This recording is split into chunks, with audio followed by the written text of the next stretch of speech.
جان، گھر میں جو بہو آ گئی ہے۔ ہاں بیٹی آرام تو بہت مل رہا ہے، یہ تو میرا دل ہی جانتا ہے۔ کیا بتاؤں بیٹی، تب سے یہ میرے گھر میں آئی ہے تب سے میرا جینا حرام کر دی ہے۔ دن بھر اپنے کمرے میں پڑی رہتی ہے، کوئی بھی چیز مانگتی ہوں تو آناکانی کر دیتی ہے۔ بس بیٹی میں بہت پریشان ہوں۔ السلام علیکم۔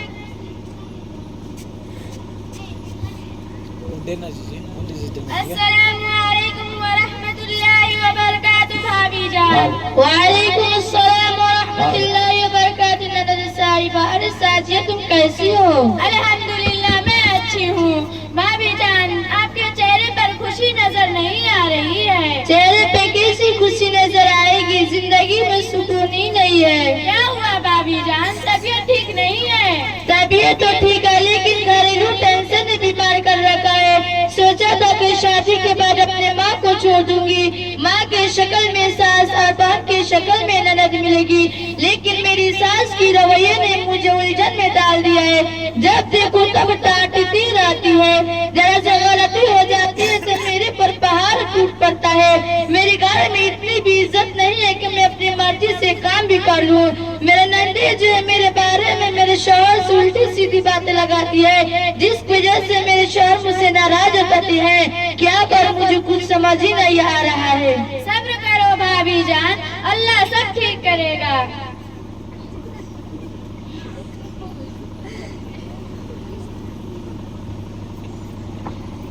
السلام علیکم ورحمۃ اللہ وبرکاتہ۔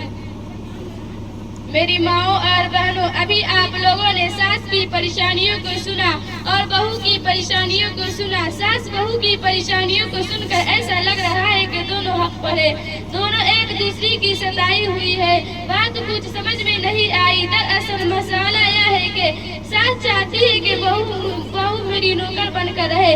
ساس جب اپنے بیٹوں کے دیکھتی ہے کہ وہ اپنی بیوی سے زیادہ محبت کر رہا ہے تو ساس کو بہت تکلیف ہوتی ہے۔ بہو کی برائی اپنے بیٹے سے کرنے لگتی ہے تاکہ اس بات کی محبت کو کم کر سکے۔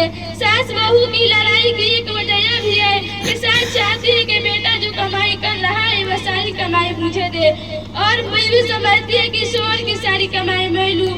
بعض عورتیں اپنی بہوؤں پر اتنا ظلم کرتی ہے کہ ان کو قید کر کے رکھتی ہے۔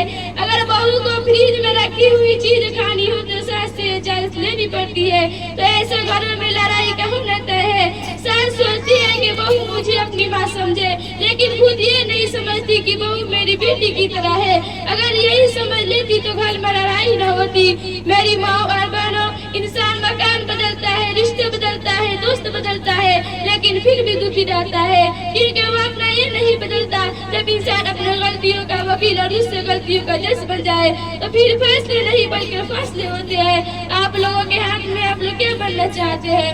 السلام علیکم ورحمۃ اللہ وبرکاتہ۔